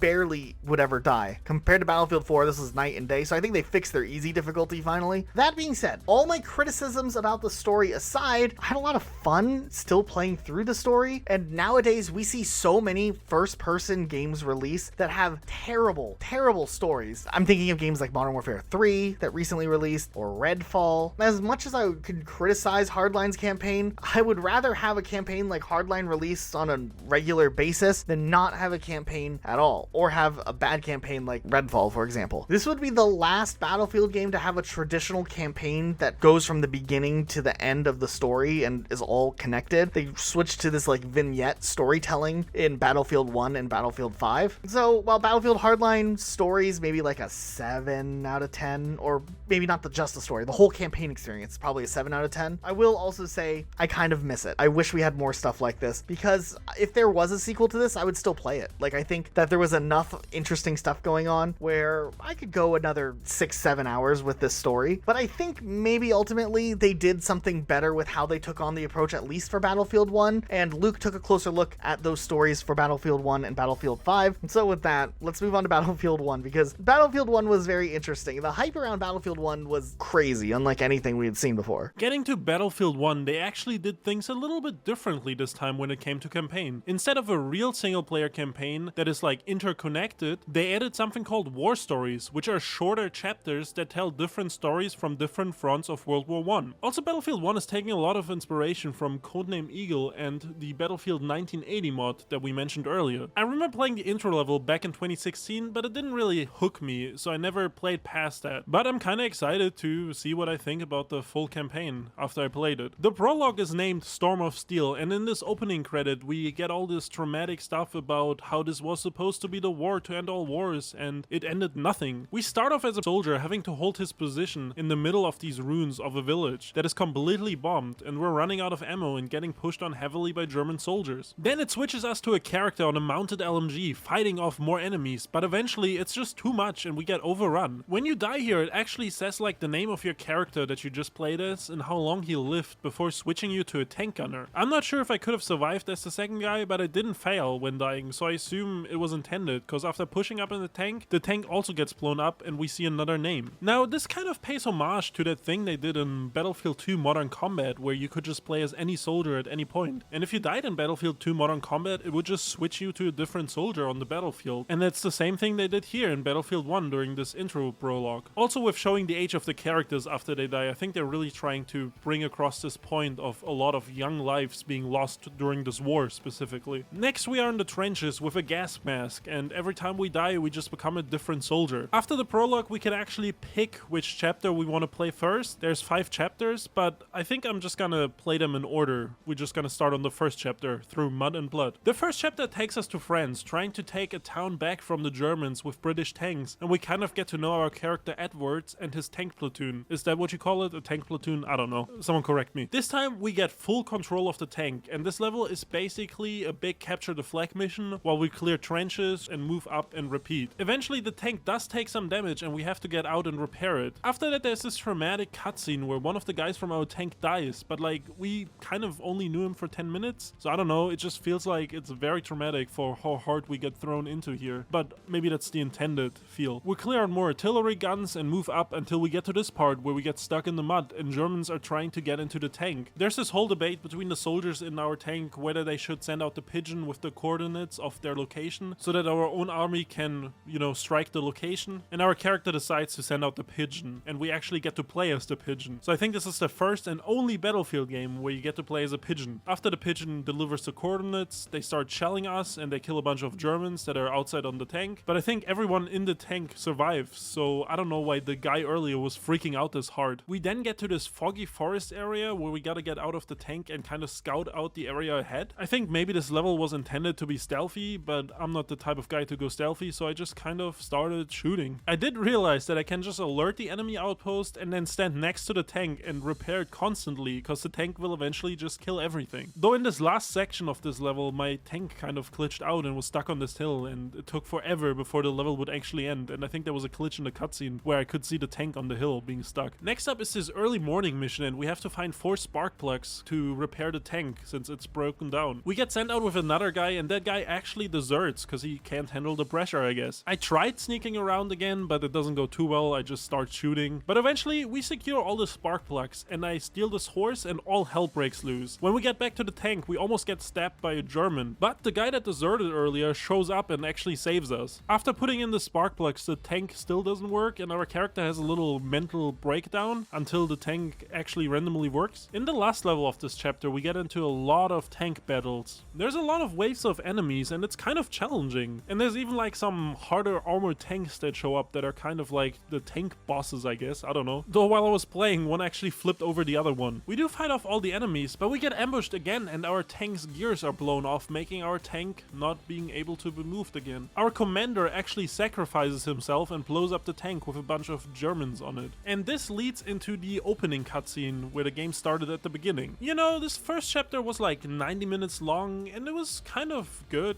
There was some parts that kind of stretched a little bit, and I felt like, you know, maybe some sections could have been shorter, but maybe future chapters will be a little more condensed. Who knows? The next chapter is called Friends in High Places, and reading the intro text, it dawns on me that this is a flying level, and I hate those. I think the story is about an American pretending to be a British soldier, maybe. I didn't really understand it, but 5 minutes in and I'm already having an existential crisis with these flight controls. I just kept crashing and crashing during the tutorial, and I was really trying to figure out these controls. I did almost quit, and I was like, I'm just gonna skip this chapter, but I pushed through, and after the tutorial section we go straight into battle, and we have to clear the way for the bomber planes so they can hit this enemy fortress. After this we do crash though, and we find ourselves behind enemy lines. Now we have to sneak through the night and regroup with our troops. And walking through this level, all I can think about is how I'm very thankful that I'm not currently having to fly. I think this was supposed to be stealthy again, but you know, I just stab some people and run through. We actually find our injured co-pilot, and we have to carry him back to safety. He actually knows about our little secret that we're American and not British, but we save him nonetheless. And I think it's supposed to be the story point where like our guy obviously lied about who he is, but he also has a good heart because he saved this guy, so I don't know. Still, we do get put under arrest by the British army. Shortly after, the airship carrier that we're currently held on is getting attacked, and we actually managed to break free with the help of our co-pilot from earlier. We get back on a plane and we start defending London, which is actually kind of a cool scenery. After taking out enemy bombers and these 2 airships, we crash land on one of them and have to take over its guns while walking on top of it, and it's kind of an interesting sequence. We fight off all the enemies and the day seems to be saved, and it kind of ends with this weird cutscene where the guy is talking about how he is a liar, or maybe he's not a liar, but he definitely lied about being a British soldier, so I don't know what's going on here. Chapter 3 is called Avanti Savoy. I don't think I pronounced it right at all. This chapter takes us to the Italian front, and we get to play as some special unit that are these World War I juggernauts. The story itself is about these 2 brothers on different units, and I have a feeling one of them isn't going to make it. Now let's find out which one of them is going to die. After a lot of fighting, we make it up to this mountain area where we gotta hop on this turret and fight off some planes. And we do have some success fighting off the planes, but the enemy just bombs the whole mountain, and it's just total chaos afterwards. Also, our guy kind of takes off his juggernaut armor for no real reason. Anyways, we have to push through and find our brother, and eventually we just find his corpse, so rest in pepperoni. This chapter was super short. There was only 2 levels. There was only like the mountain level and then the level afterwards where we look for the brother. There wasn't really much to this. Chapter 4, The Runner, is about this grizzled Australian soldier, and he's trying to protect this young soldier or something. I don't know what their relation really is. We are actually in the Ottoman Empire, and we have to storm this beach and take the hill and capture it so we can set up there. After we do that, our character has like this moment with the young soldier, and we have to run to the spot to get some information and then run back. I don't know, this level was kind of super short. We then get on this horse, and for a second you get a look at what a Red Dead Redemption game set in World War I would look like. Next, we rescue the young soldier and some other soldiers that are trapped by enemies, and our guy is gonna cause a distraction so these soldiers can escape. At the end, our guy gets shot but sees that the other soldiers and the young guy escaped, so his distraction worked, but now he dies. The last chapter, Nothing is Written, is about this British guy who's known as Lawrence from Arabia. I think he's a British soldier that got famous for his role in the Great Arab Revolt during World War I, and I think he's kind of a controversial figure nowadays, or at least some of the actions that proceeded afterwards were kind of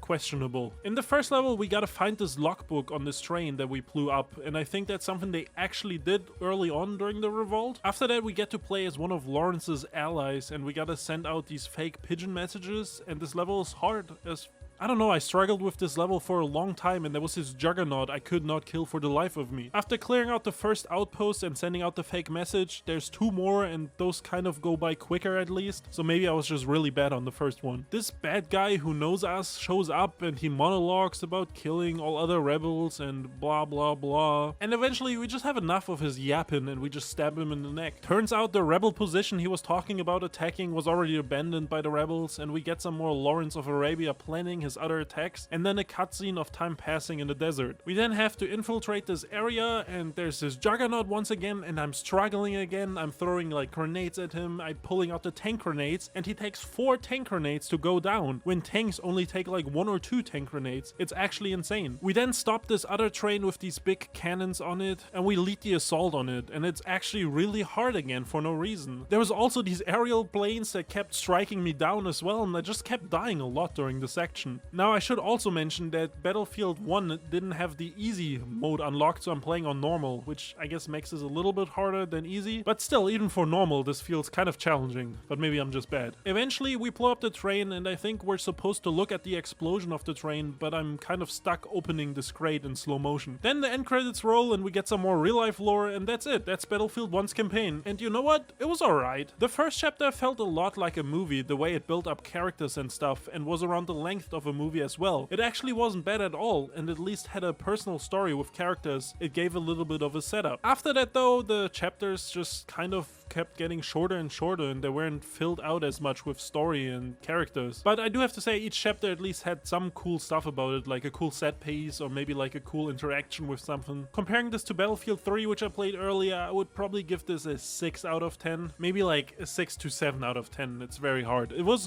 good. It wasn't bad, don't get me wrong. Oh, also after beating all the 5 chapters, we get this bonus cutscene unlocked, and it's just like scenes from the game and one final war never changes type monologue. Battlefield 5 once again opted to do war stories instead of a connected campaign. Now, this is the second iteration of this war stories concept, so I'm interested to find out if they improved the experience in any way, or if they're just playing it close to what the first game was like. When I loaded up Battlefield 5, I noticed that at some point I must have played the intro and maybe part of chapter 1, but I cannot really remember any of it. Maybe it'll come back to me during gameplay. The intro chapter is called My Country Calling, and it kind of opens up where Battlefield 1 left off in a very loose way, and it talks about how World War 1 ended, but there was more war, wowzers. But I'm kind of interested to seeing which set pieces they picked from World War 2, since the World War 1 locations all felt unique, since you don't see World War 1 too often in video game form. In the intro level, we drop in like it's PUBG Mobile, and we try to take this bridge in Norway before a tank shows up, and we get put into a tank in Libya, before then going to Tunisia as a sniper, and then we get put into a plane over Germany, and I'm still complete dog water at the plane controls. But thankfully the game wants you to crash, so easy for me, and the next part is in the Netherlands as a crowd soldier before we blow up there. And so far, the intro was kind of similar to Battlefield 1. They did the whole thing again where you play as a soldier, you die, you just jump to the next soldier, which once again is a callback to that system from Battlefield 2 Modern Combat, which worked similarly. And once again, it kind of makes you think again about all the random lives that were lost during these wars. In Chapter 1, under No Flag, we play as a British prisoner sent on some special Suicide Squad type mission to blow up these airplanes. So we gotta kind of infiltrate this hangar area, and we eventually get to the plane and plant a bomb, but we didn't do it properly, so it falls off as the plane is taking off. But we still end up destroying the plane, so we just use an anti-airplane gun to take them down instead. The next level is this open world section, which they also had sometimes in Battlefield 1, and I kind of didn't like them that much. They feel long and tedious, cause it's such a big area, area, and there's a lot of downtime. I just wish the levels like this were more curated, like they would have in Battlefield 3, for example. But we do all the objectives, and we move on to this defense level, and we fight for a while, and then get saved, and this chapter ends. While the chapter itself was kind of short, it was like a little under an hour, the story was still pretty good. And we start off as this British prisoner that I kind of mentioned earlier, but during these battles, our character kind of finds his place in this war and kind of finds something that he can excel at and be good at, so it kind of ends on a positive note. So I think they still did a good job at the storytelling. At least they had some interesting characters. Much like the first chapter in Battlefield 1 did, but then the chapters kept getting shorter and shorter and much less character development happened. So let's look if this happens with Battlefield 5 once again. Chapter 2 is set in Norway in 1943 at the northern front of the Germans, and I think we're part of the Norwegian resistance to fight the Germans. I think we play as a younger woman. And we gotta save this one lady who got captured by the Germans, and there's this cool skiing section at the beginning, and then we push up into this German heavy water factory on a mountain. And after saving this lady, we gotta help her destroy the power station and escape, but we get caught on this bridge by the Germans, and it's revealed that the lady we were saving is our mother. But since we're about to get captured, our mother decides to push us off the bridge with the satchel that has like important information in it, and we have to survive and escape and deliver the satchel. We get caught in a snowstorm, and we have to find heat every now and then to survive, like a campfire or maybe an oven in a cabin or something. After fighting a couple of enemy camps, we eventually fall off this waterfall into a river, and I think our character actually starts tweaking and hearing voices. Eventually we see the Aurora Borealis and make it to this cabin for some warmth. Then it's followed by another open world style level, which, hey, I love those. After we do all objectives, destroy this stuff, we find this bunker, and there's a shipment that we have to destroy, so we try to catch up to it, and then this U-boat pops up with our mother on it randomly. Our mother gets shot and we get captured, and in one final attempt to save us, our mother blows up the U-boat, and everything blows up and the chapter ends. So we don't really know what happened to the character we just played as, though this is a very short chapter, and I don't know, I didn't form much attachment to the characters at hand. In chapter 3, we are some guy from Senegal that got put at the front in France with his brother, and they're getting treated poorly there, and they get sent to this very dangerous mission to destroy some German air guns. We push up and take the base and then take these headquarters, and our character starts getting hyped after one victory and convinces everyone to go push up further and take the AA guns. We have to do some more stealth stuff before we eventually get to the AA guns and we get to destroy them, but our brother kind of blames us for all the people that died since we didn't wait for more backup earlier. Then we decide to storm this French castle and get knocked out, and our brother starts dragging us to safety and then has to blow up this tank to save us, and he gets blown up himself too, and it's just a mess. We finish taking the castle and find a bunch of wounded soldiers, and we were victorious after all. And even this French general salutes us and he wants a pic for the gram. But before posting, he photoshops it and he takes our boy out of the picture. And I mean, I kind of like the story that is being told in this chapter, because this is about these, I don't know how to pronounce this, like a French word,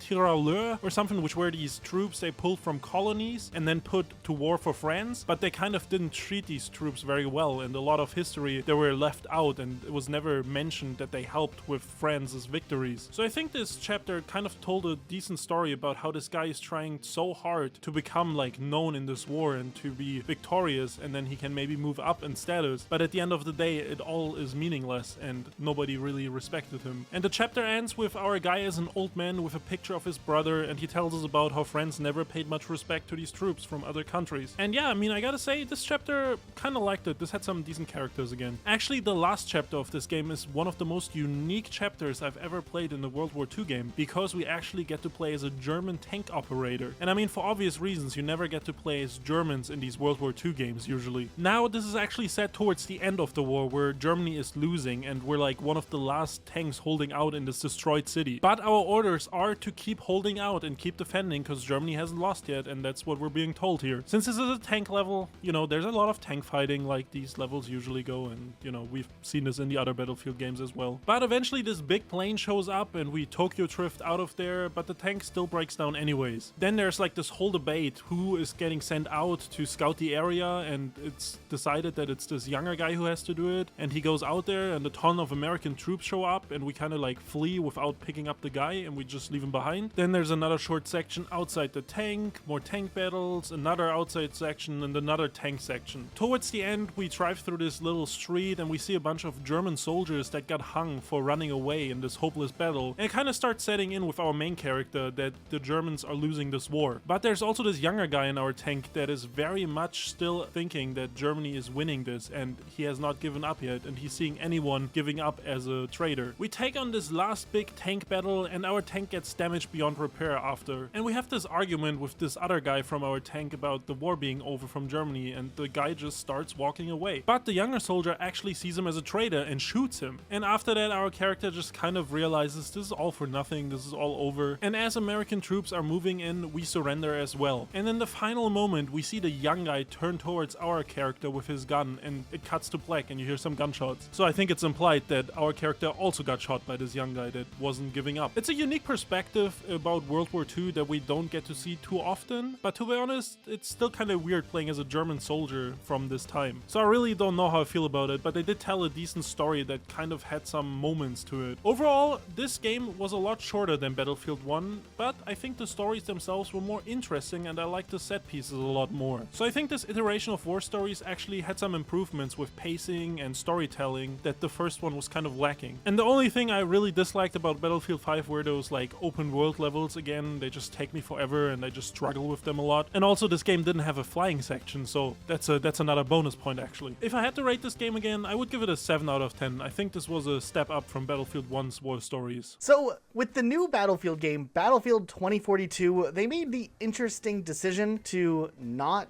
include a campaign, which is the first Battlefield game in years to not have a single player campaign experience. Now there are some things I think you can do by yourself, but it's very limited. Well, it's like the co-op online against bots again on multiplayer map. It's like the OG version of the single player. It's like what they did way back at the beginning.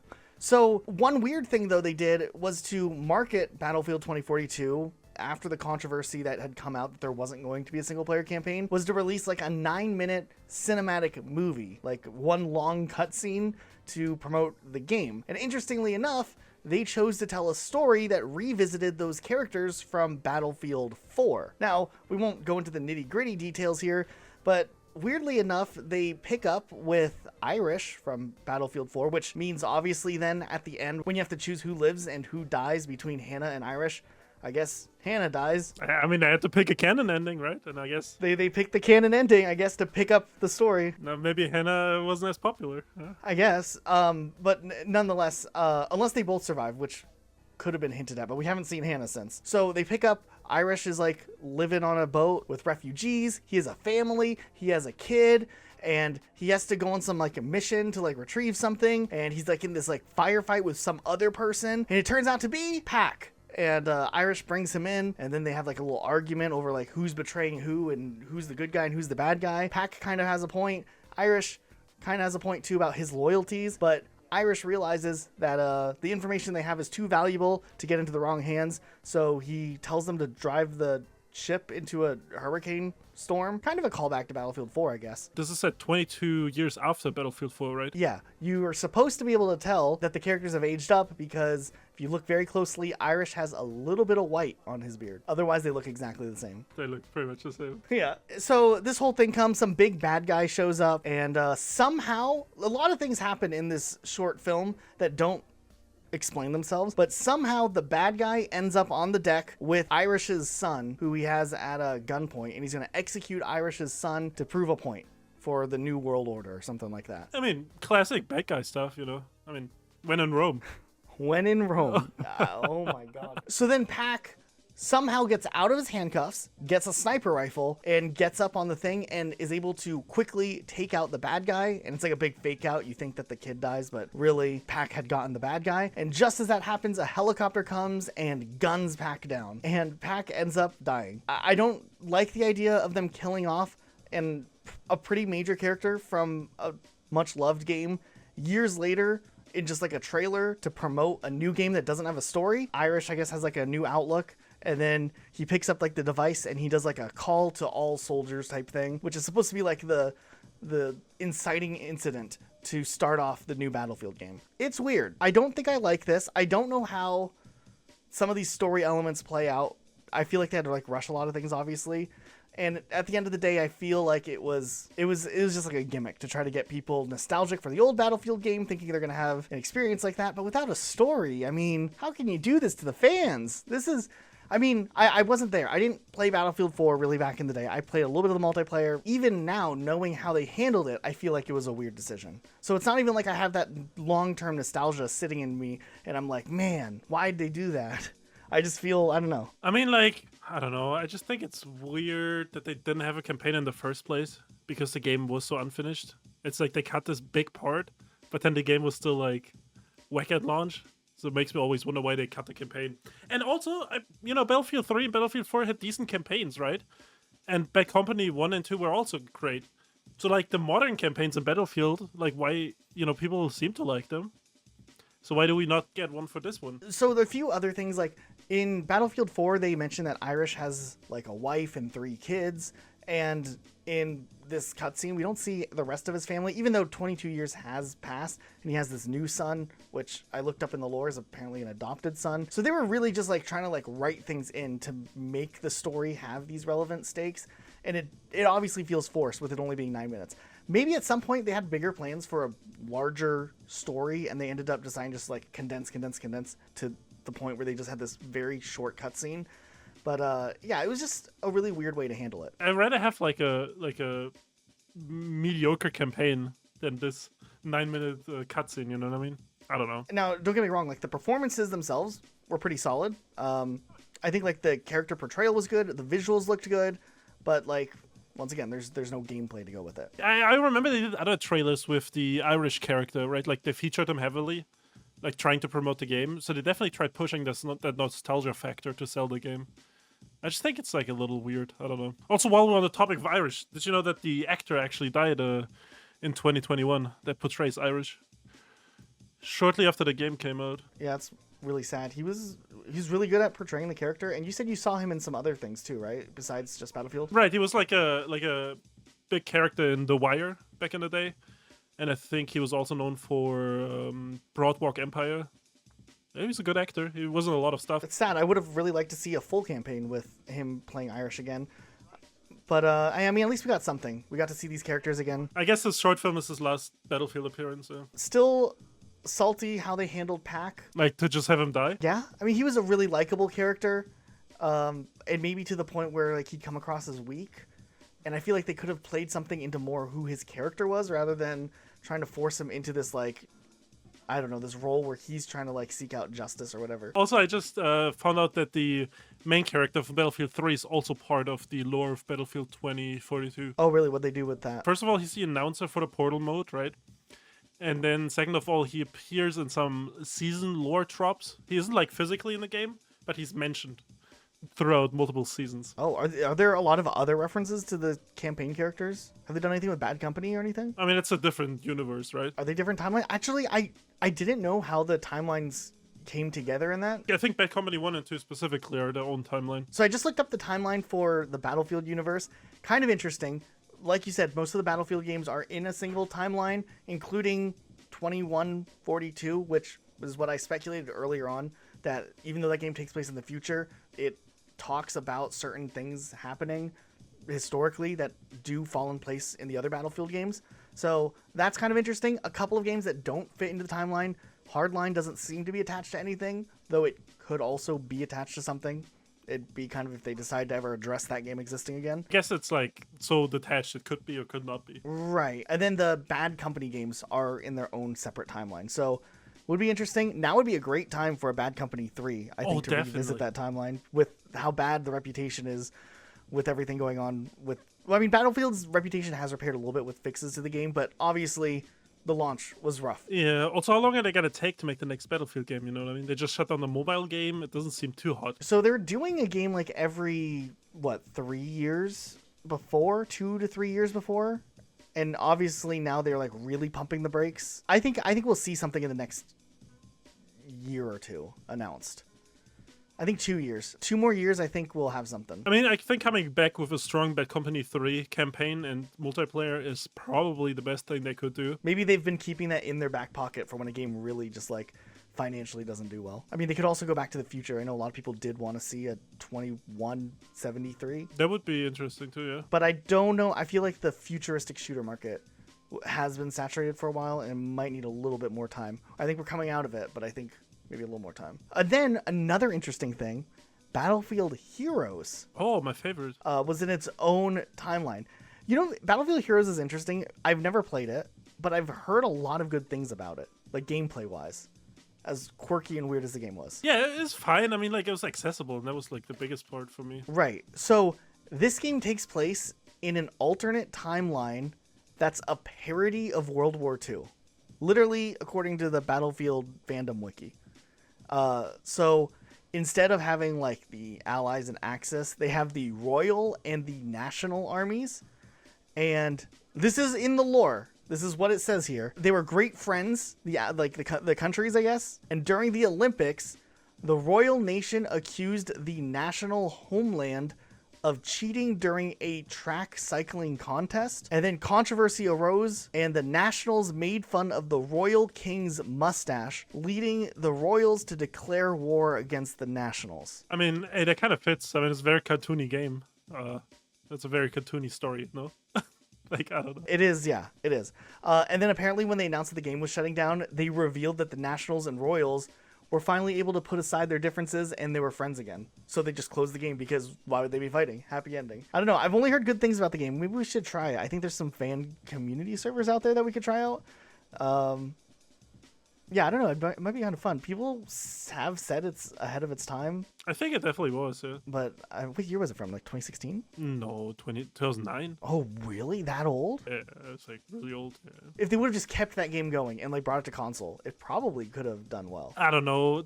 It was very like 2009 free to play. Like, oh, was it like visually and stuff? Yeah, it like I don't think if the game like that released in 2016 or whenever, like it would have done well either. It looks like Fortnite though. A little bit, yeah, but like Fortnite is polished. I don't know how to explain it. Right, but like EA has the money to polish something. Don't you think they could have done a sequel to it or something? When was the last time EA polished a game? Good point. Move on. Yeah, I'll just take the loss on that. You're right. Okay, the real question I have to ask you, Luke. Yeah, go ahead. Did we make this video just because we wanted to cover Total Eclipse of the Heart by Bonnie Tyler? Deep down, I think so, yeah. I think like deep down there was something there. Yeah, that was an interesting little thing we added in at the beginning of the video. Hey, we had to avoid copyright, and we just did it. Can't afford the rights to Bonnie Tyler's Total Eclipse of the Heart. So I'm reluctantly thinking, I didn't record the entire song, but I'm reluctantly thinking we're going to put the full, how far we recorded, onto our Patreon. It already is. It's already on there? I was like, oh, I can still like clean up some parts or something if I really need to, and we could put it out there. You already just posted it on there? I told you this morning. I thought you meant like hypothetically, like after the video went live. I just want to archive it, dude. This is like a piece of media we can never lose, you know? Oh my gosh, I did not know it was out there in the world. So yeah, I mean, we could use part of it for the outro music too, but the whole version of it will be on our Patreon. Huge thank you to all of our patrons who have supported our channel. We appreciate you. And if you guys want to join our Patreon, just throwing a few bucks our way does support our channel and these discussions and stuff like that directly. Otherwise, if you're new here, you don't have to become a patron, but if you subscribe, we really appreciate it. The subscription actually goes a long way, especially if you're watching on TV. These are longer form videos. They show up on TV. TV's viewers sometimes don't like have to, you have to click extra buttons. It's a pain. But if you do it for us, we appreciate it. And then you can see more of our stuff and know you're a subscriber. Also, one day we want to get the gold play button. Yeah. Oh, dude, that'd be so cool. The gold play button. I thought you were going to say also that I forgot to mention that Pac, when he died in the Battlefield trailer, at least he didn't die to Total Eclipse of the Heart by Bonnie Tyler like he didn't want to at the beginning. We've come full circle. So he has that going for him. Thanks so much for watching, guys. Check out whatever video is recommended on your screen. That's what the algorithm thinks you'll like. So cool. All right, we'll see you guys later. Bye-bye. Bye.